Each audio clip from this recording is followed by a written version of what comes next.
अस्सलाम वालेकुम, नमस्ते, सत श्री अकाल और गुड मॉर्निंग। मैं हूँ सिद्रा जाफरी और आप देख रहे हैं उठो जागो जियो वीक 7 एंड एपिसोड 19। जी हाँ, हम अपनी एपिसोड 19 में पहुँच चुके हैं आई बिलीव, जहाँ पे हम बात कर रहे हैं। एवरी ट्यूसडे हम बात करते हैं टाइम एंड अबंडेंस पे, एवरी वेडनेसडे हम बात करते हैं पावर एंड ब्यूटी पे, और एवरी थर्सडे हम लेके आते हैं लव और हीलिंग की कॉन्वर्सेशन। टुडे हमारा टाइम एंड अबंडेंस का डे है, जहाँ पे हमें ज्वाइन करती हैं सलमा, और जिसके साथ आज हम बात करने वाले हैं living A guilt free life. Salma is a business consultant. She helps women across the globe finding their purpose, living the life of their dreams, managing their finances and kids, because Salma is an amazing mom herself. Welcome, Salma, to the studio. Thank you, Sidra. Thank you. How are you? I'm very well and very happy. Oh, amazing, amazing. So tell us, Salma, what is it that we are talking about around guilt? Because बहुत सारा, especially if we are mothers, you know, we're talking about how you help so many women, not just women, but also men. You know, getting their finances, getting their entrepreneurial life on into gear, but that comes with a package. You know, that comes with a baggage of guilt. Okay, if I pick this, you know, your time, जैसे हम time की बात करते हैं, you have only 24 hours, and in that you have to prioritize your time. Of course. When you prioritize it, one situation, the second comes with a guilt. Of course. So what are your thoughts on it, and how do you overcome guilt? See, for me, Sidra, the things that I do, first of all, I remember before, I never used to accept certain situations. You know, कई बार ऐसा होता है कि we're trying to manage so many different things as a role as a mother, and then as a role as a business person, or even working world, you know, the 9-to-5 job, we're doing that. And we're not playing the role as a mother or, you know, as a wife. But when you accept that you are actually playing these roles, we have different hats to wear. And whatever time we can give it your 100%. So when you're a mother, I remember when I first started my business, it was very difficult for me because I would be with my daughter, physically I would be with her, but mentally my phone would be ringing or the texts would be coming in, and I was too busy there. And I remember she said, "Mama, you're with me, right? Why are you looking at your phone?" And that's when I realized, as in, no, you know, I need to give her 100%. So it's a quality of time that you give to each individual aspect of your life. Also, that's very true, Salma. And also what I have realized is there's no such thing, and this is just my experience as a mother, as an entrepreneur, as a researcher, as somebody who is relatively obsessed with evolution, with consciousness, with helping people. I realized, Salma, that there's no such thing as guilt-free life. And so guilt we have to accept. There's certain things that come in the part of a package. And being an entrepreneur, having a dream for yourself, that brings a little 2 or 3, I think, feelings that brings. One is the guilt that it brings. The second is FOMO, you know, fear of missing out. Yes. ये बहुत ज़्यादा होता है कि आपने ये चीज़ को pick किया. If your kid has a graduation or your kid has something at school and you have to go somewhere else, whichever you pick, you think you'll miss out on something else. Yes. So I think guilt, fear of missing out, and one other thing that is really, really very common in everybody that they experience on their journey is criticism. Criticism से आप नहीं भाग सकते कि आप कैसे भी होंगे, कहीं ना कहीं कोई ना कोई आपको क्रिटिसाइज करेगा. You know? And it's usually your own family that do that a lot. Yeah, and the saddest truth is they do it out of love. प्यार के नाम पे वो आपको ऐसे भाषण देते हैं, you know, which is perfect. So this reminds me of a story. I don't know if you've read that story or our audience have heard that story, but it's very apt. कि एक बाप और बेटा थे, वो एक गधे को लेके जा रहे थे. तो जब वो वॉक कर रहे थे गधे के साथ, तो किसी ने कहा कि अरे तुम लोग तो खुद चल रहे हो, तुम लोग गधे के ऊपर बैठ जाओ, क्यों तुम क्यों चल रहे हो. तो उसने कहा कि हाँ ऐसा करते हैं. बाप ने कहा कि बेटे तुम बैठ जाओ गधे पे. देन वो आगे गए. उसके बाद थोड़े लोग मिले और इनका देखो जरा कैसा बेटा है, बाप को चला रहा है, खुद गधे पे बैठा हुआ है. तो उसने कहा कि ऐसा करो तुम उतर जाओ, मैं चढ़ जाता हूँ. देन वो आगे गए. उसने कहा ये कैसा बेटा है. Do you understand? And then finally they said ऐसा करते हैं हम दोनों गधे पे बैठ जाते हैं. And then they were going, and then the final stop they said देखो जरा कैसे इंसान है, जानवर पे इतना जुल्म कर रहे हैं, दोनों गधे पे बैठे हुए. And that was so apt that no matter if the donkey is going, if the donkey is empty, people will judge you. Yes. If someone's on it, people will judge you. So you have to make peace. You know, living. If you ask me, Sidra, what is the key recipe of living a guilt-free life? I feel is acceptance that there is no such thing as a guilt-free life. Because you can't please everyone. You can't please everyone, and then as a human being, you feel bad because our desire. If you ask me why you can't live guilt-free, because we're good human beings. You know, जब आप good human being होते हैं और आप किसी का दिल दुखा देते हैं या आप किसी के साथ गलती से गलत कर देते हैं तो आपको guilt तो होता ही है. And that's part. And what does that guilt say? I should have done better. Yes. I could have done better. And a lot of times guilt is a good thing. Because when guilt comes, then you ask for atonement, then you ask for repentance, then you become better than you were. Yes. And a lot of learnings in there. And of learnings in there. So अगर आपको और बात करनी है हमसे तो make sure you आप अपना pick up the phone and call us on 028727 मैं और सलमा यहाँ पर हैं आपके साथ conversation करने के लिए and we are talking about living a guilt-free life or how you can manage guilt whilst you're wearing so many hats. So tell me, Salma, how many hats do you wear? Well, I'm a wife, I'm a mother, I'm a daughter, a sister as well, and a business person, like a coach as well. So, you know, there's many hats that the roles that I play. But I was going to ask you, Sidra, where does guilt come from? Guilt comes from judgment. Achha. So it comes from, so if you dissect the energy of guilt, what is the guilt saying? Where is this guilt coming from? So guilt is a consequence, is a result, is a feeling that gets generated when you put an event in the judgment court. That this should happen and this didn't happen. So what remains in the middle is the guilt. Right, okay. Okay, understand? yes. For example, let's say your mom said to do something to you. Say, beta, do this. And you said, no, I can't do this. You go, but you still feel guilty that you couldn't please your mom. Yes. Or you couldn't please your children. Right, And I'm saying to you, get used to of that guilt. Because every time you pick one thing and you lose the other, and you put it in the judgment court, you will feel guilty. Okay. So what you can do, you use that guilt and say, okay, I didn't help her this time. How can I help her next time? Right. How can I make it better for her? How can I make it? So you're using the energy of the guilt to support you, to serve you in building your relationship. What happens, Salma, a lot of times when people feel guilty, they isolate themselves.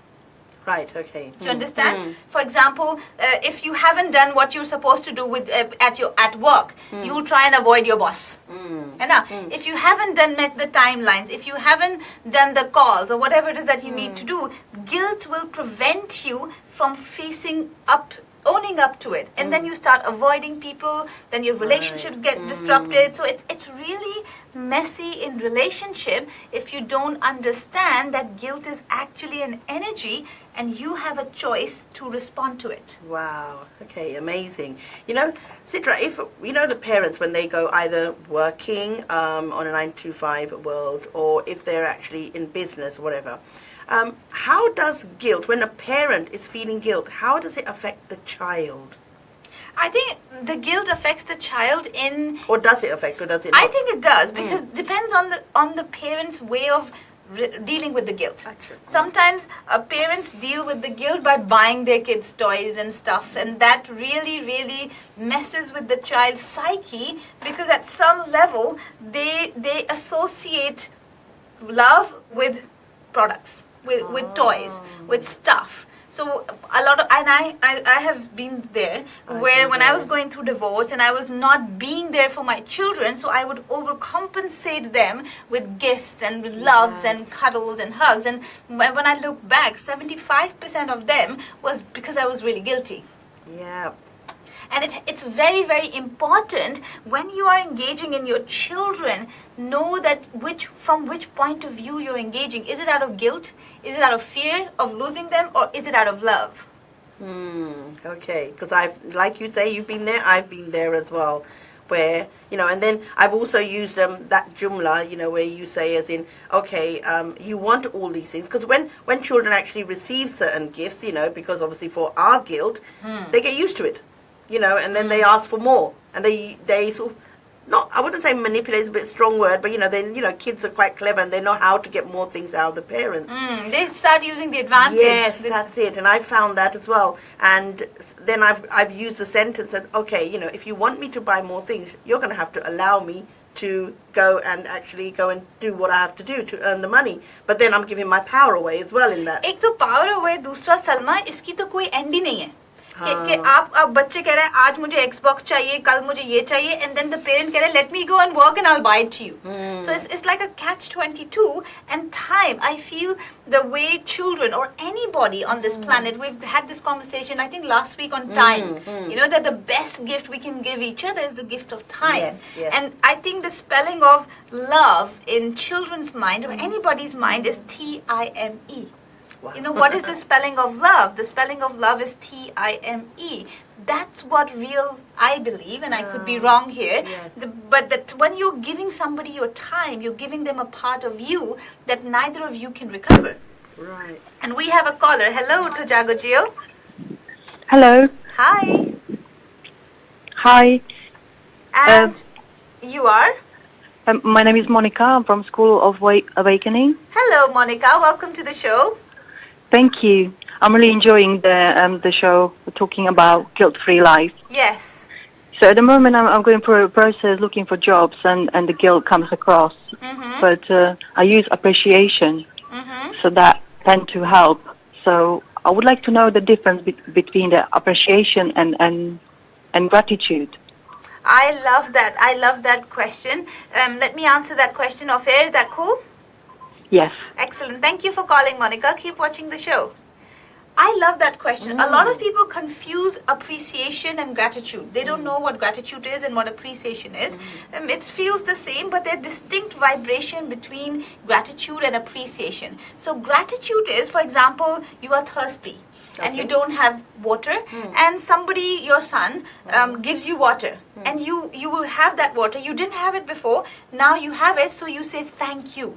You are in gratitude because you got something you didn't have. Right. That is gratitude. When you get something you don't have, you are showing your gratitude. Appreciation is you already have it, and somebody gives you more of it. So that is appreciation. So there's a distinct vibrational difference between gratitude and appreciation.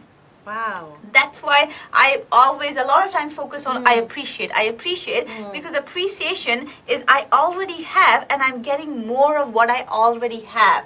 So I'm already starting with the premise of having. Gratitude says that I didn't have it. Please, please, please give it to me. Give it to me. Thank you so much. So there's a void before you receive it. Okay. And I was going to ask you on that, because I know that, your divine magic statements are awesome. Would you be able to give us a divine magic statement on something? 100%. Firstly, Monica, I hope you got the distinction between appreciation and gratitude. Just know the premises are different, and it's both are used in the context. Because sometimes we don't have stuff, we get it, we say thank you, and sometimes we have it, we say appreciate.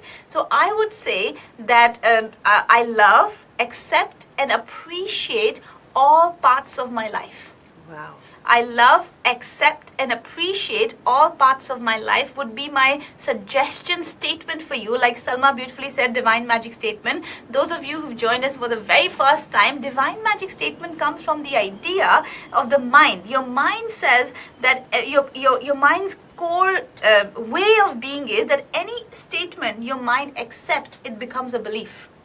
And you run your life based on what you believe in. Okay. And what's happening a lot of times, कि जो statements are through media, through TV, through our parents, through our environment, if you notice what are the most commonly used statements?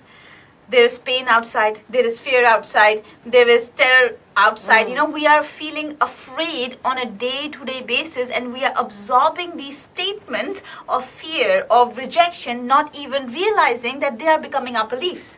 So we call something at School Awakening called the divine magic statements. So we deliberately give those sentences, words and statements, and ask people to repeat it to themselves, write it on the paper, so they infuse the statements, the belief that they want to live. Right. Okay. That was my question next. Well, how do you use them? Fantastic. So use them by repeating to yourself. So if you're going to the tube and instead of having just music randomly playing or just having random thoughts, you feed your mind a divine magic statement. I love, accept and appreciate all part of my life. So your mind is not wandering off and plugging into the collective fear and stuff. Your mind is focused on how it wants to live. Right, okay. And how would your life change according to that divine? I mean, what kind of signs would we realize, you know? So your confidence level will change, your response would change. I always say this, that it's never the size of the problem, it's always the size of you. That dictates how the problem is managed. You know, kuch log hote hain, they climb one flight of stairs and they develop a fear of height. They can't, you know, look down. And other people, they strap themselves up, go 10,000 feet and jump and have a skydiving. You know, so it's like how you are, and that's what at School Awakening, you know, we are supporting and promoting people, that building your character, building your stamina, that we never say you'll never have problems. We'll say you'll always have the ability to deal with that problem. Right, okay. Yes. What do you think? Amazing, amazing. I'm very, very excited because the 17th of June is here this Saturday. That's right. The Awakening has reached its midpoint where we will be joining the whole day at the Grain City, immersing in the consciousness of your body, your mind, your emotion and spirit. So you can really see and find out where those limiting beliefs are, Salma. You know, where those limiting memories are that are currently stopping you from living your true life. Right, okay. Do you feel you're living your true purpose? I'm on my way to it. I'm on my way to it. Now, obviously, coming to know you, Sidra, and working with the tools and processes for the last 2 years, 2.5 years, yes, I see life very differently.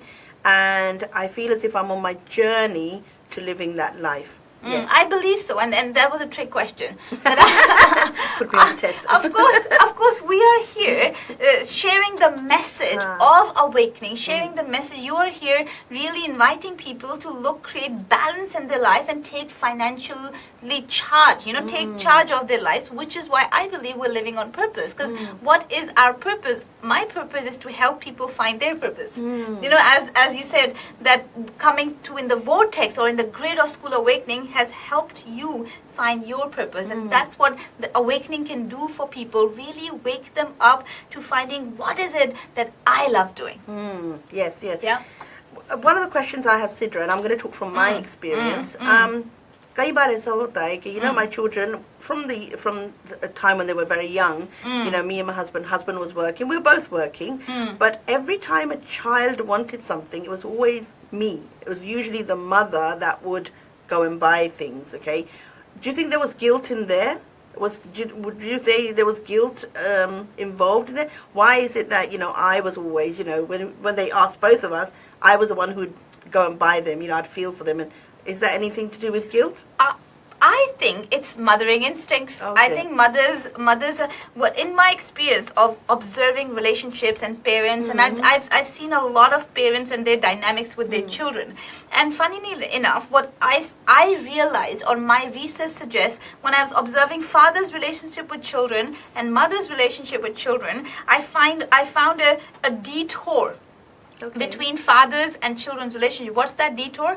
I feel it's nature, genetically programmed. The father loves the children a lot more if he is in connection with the mother a lot more. So mother's love for the children is direct one-on-one, but father's love with the children is dependent on his feeling for the mother. Wow. Because if you notice, a lot of men, a lot of children here have no fathers. Yes. You know, they're raised by mothers, and then you say, then you wonder, hang on, what happened to the dad?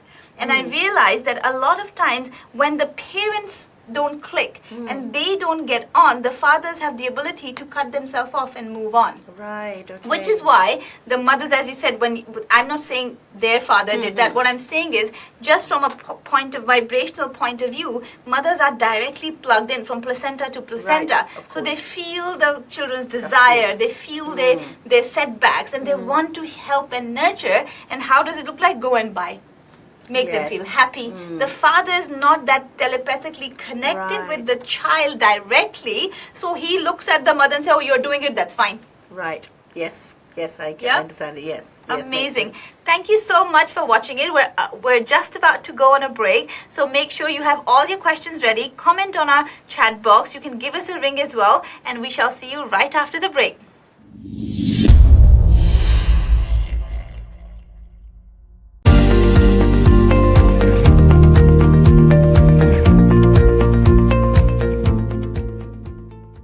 Cool Cakes Bakery of Kingsbury and Heston have now opened a new branch in North Harrow. Specialist in egg and eggless cakes, and now no added sugar cakes for birthdays, weddings, anniversaries and all special occasions. Our cakes contain no animal fat. Come and experience our delights at 547 Pinner Road, Harrow, HA26EQ. Call 0208 427 990. That's 0208 427 990. Or log on to coolcakes.co.uk. That's cool with a K, to design and order your cakes online. Cool Cakes, the masters of cakes.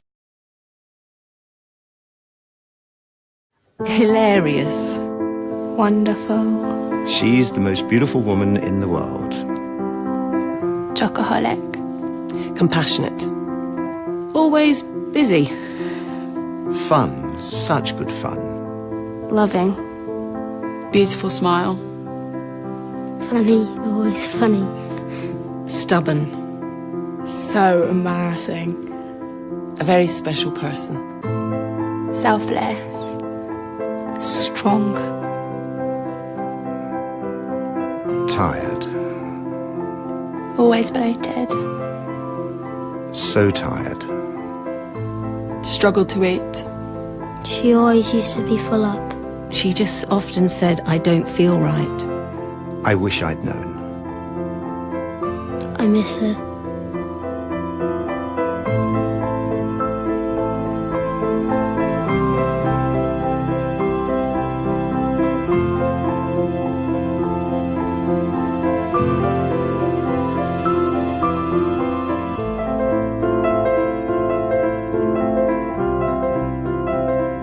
She's coming home today.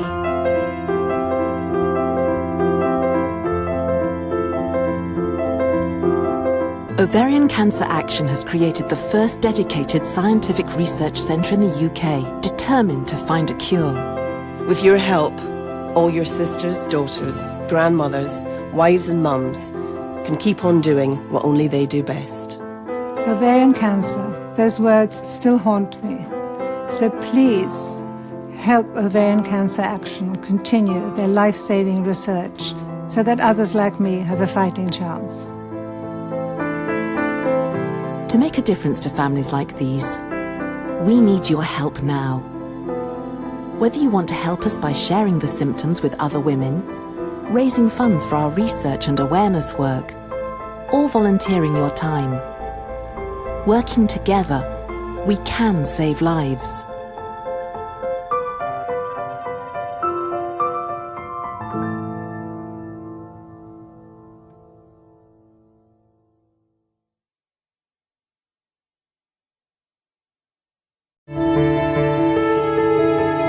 Awakening is an event that allows people to see the real reason why they're experiencing challenges on a day-to-day basis.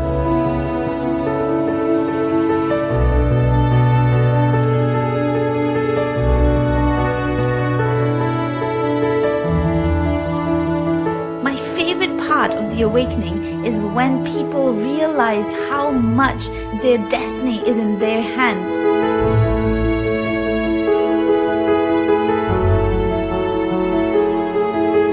Awakening is a platform where you come and connect with people and understand how you might not be alone going through the family issue or the work issue or the relationship challenge. And by connecting with real people, having a real conversation, we can really create real change.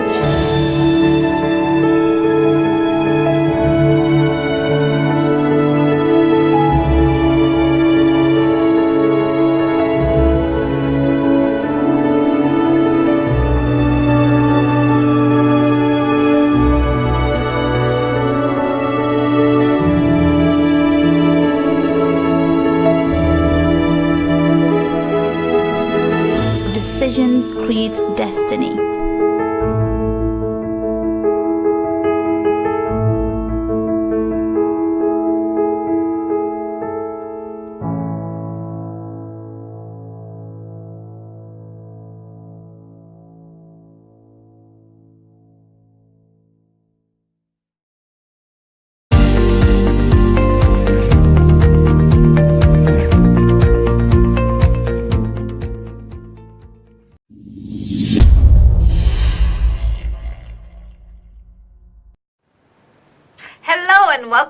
to the show. हमें बहुत ही मजा आ रहा है. We are discussing about how to live a guilt-free life. We're talking about parenting. We're talking about how guilt is an energy with Salma. So let's bring Salma back into the studio. Hello, welcome back. Hi, Sidra. Hi, Sidra.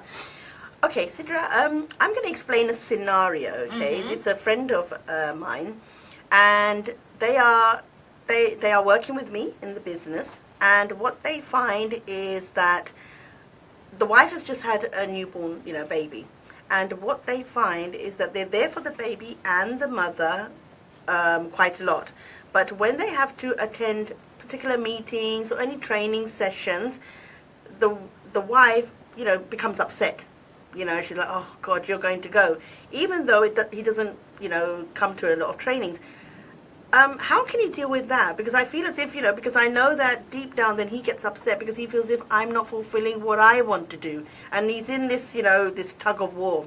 I think that's a very common situation, especially for those who have a dream, who have a vision. It's almost like the destiny is pulling them, yet the family is pulling them out. Yes. There's this tug of war. And I think that tug of war can be solved through communications and helping the family understand that they're not abandoning the family. Because I feel the wife might have abandonment issues.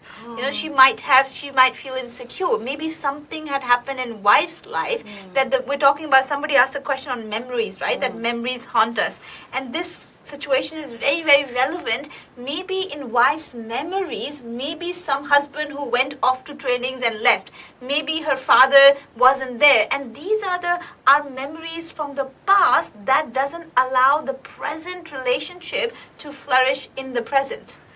So how can they deal with it is having an honest conversation with them. Firstly, they have to decide what is it that they want.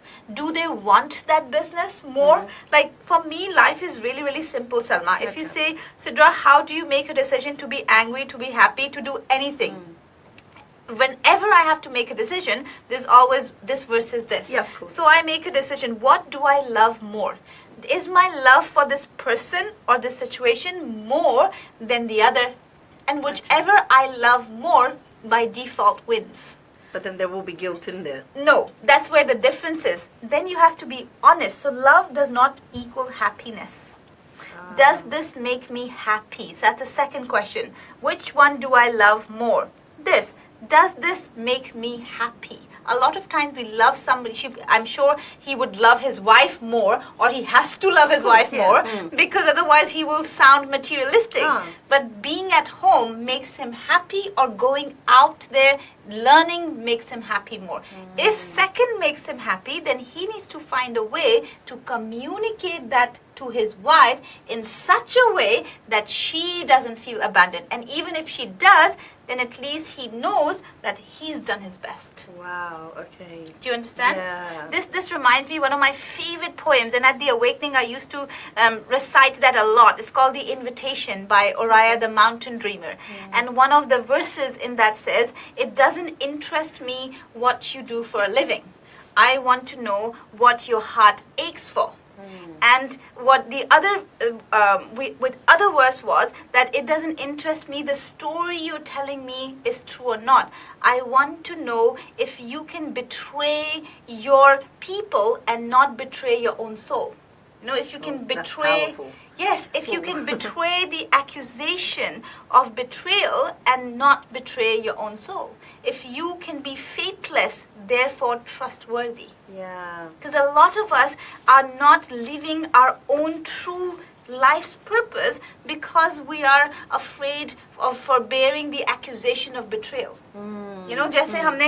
Just for example, if you ask my life, I had to walk out on my marriage, I had to be ostracized, I had to be disowned by my family, all those things. And if you ask me, Sidra, how did you do that? And I would say to you, because I wanted to live genuinely, authentically, true life that is true for me. And so many of us don't have the courage to even acknowledge what is true for us. Yeah. Because we're so wrapped up in guilt, in shame, in conditioning, in programming. Society said, "Arey, tum to biwi ho, tum to maa ho, you're a mother, you're this. How can you think about yourself?" I'm sure the guy would say, "You've just had a baby, your wife is like this. How can you think about training now?" Yeah. But deep down, his heart is saying, but I want to know more. I want to earn more. I want to learn more. Because whatever you're earning is in direct proportion of whatever you're learning. Wow. If you want to earn more, you got to learn more. Amazing. That's where most entrepreneurs, most business people, most even jobs, people in jobs, they stop learning. They get a job, they become doctors, they become whatever it is they want to become. And once they start the journey of working, they stop learning. They stop being students. And I feel that's the kiss of death or in growth, when you stop evolving, when you stop growing. Wow. You know, I see a lot of salespeople, a lot of entrepreneurs. There's somebody said, oh, I had 20 years in the sales field. I have 20 years of experience. And when I read their energy, it looks like there's the first year was the experience, rest 19 years was the repetition of whatever they learned in the first year. So we keep repeating what we've learned years and years ago in companies and businesses. And I'm saying maybe that's why society is collapsing. Maybe that's why patterns are dissolving, because we've stopped learning from situations. We've stopped recognizing that we are forever growing. Yes, yes. And that brings me back down when you said about, you know, your own situation. I mean, कई बार ऐसा होता है कि हमारी माएँ or, you know, the ladies that have brought us into the world, you know, that generation, they've devoted their life to their husbands, to their children, but then... And religion. And religion as well. And they've got to a stage where they're in their 60s or 70s, and now they really, you know, resent life. They think, oh, why, you know, they're bitter about life because they didn't fulfill their dreams as well. And they've gone into complaint mode and that as well. I always say I love grandparents and parents. You know, I feel they're my favorite people, because if you notice the circle of life, you know, we always say that when the bird is alive, the bird eats the worm, and when the bird dies, the worms eat the bird. And same goes with the cycle of life. When we are babies, we are dependent on our parents, and when the cycle of life moves, when they become old, and in that generation they depend on us. And I feel that is an amazing opportunity for all children, all grandchildren, to provide second chance for their grandparents, to provide. So yes, they're complaining, yes, they're mourning, because they have no purpose. They feel they don't matter anymore. They feel they're not valued anymore. And I feel if you really want to live a guilt-free life, you have to find a purpose for all those people who are around you, so you can be guilt-free. You understand? You will be feeling guilty if you left your child at home in front of the TV. Right? But if you orchestrated your child to a dance class, your child to a martial arts class, your child to a tennis class, then you know whilst you are working and learning, they are working and learning too. They are evolving too. Same goes for parents. So you find what is it that gives them the buzz, what is it that makes them happy, and create a life where you both can be happy in your own individual space and not be tagging on to each other. Right, yeah. That reminds me of certain places like training sessions or certain workplaces that have creches for children as well. So while the mother or the father is working, they have creche for the children to evolve and learn as well. And I think nowadays it's happening a lot more with awareness that work-life balance is coming. You know, people have the opportunity to work from home.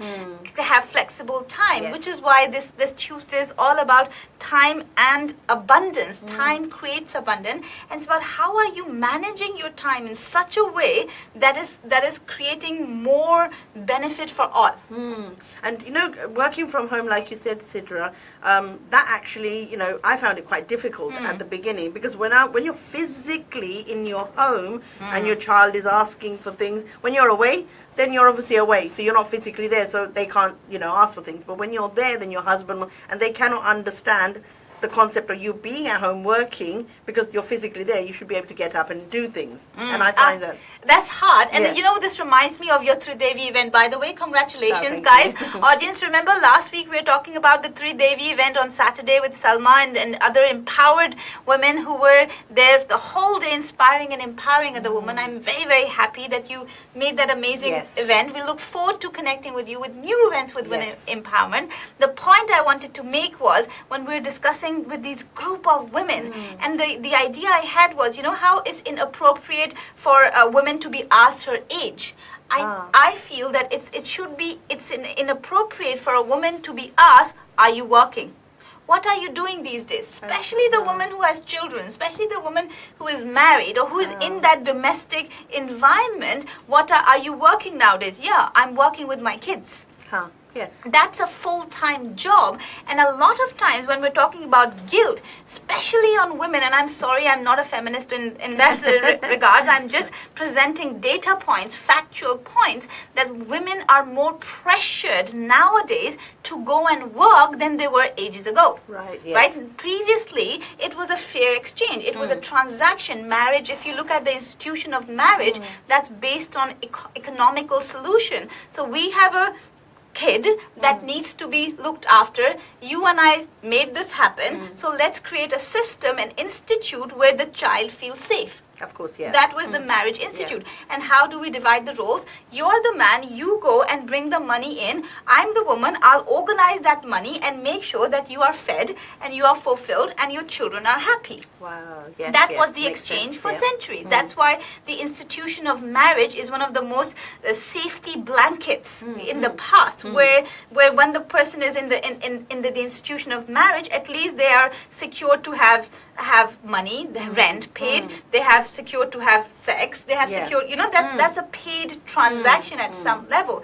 And now as societies are evolving, societies are getting more independent, women are not bound by those institutions anymore. Right, yes, yes, they are not dependent on some husband going out and bringing money. They are almost not forced or pushed, but have evolved enough to say, actually, I can look after the child and I can go and earn at the same time. Watch me, I'm a superwoman. I think we all have a superwoman complex at some level. Yes.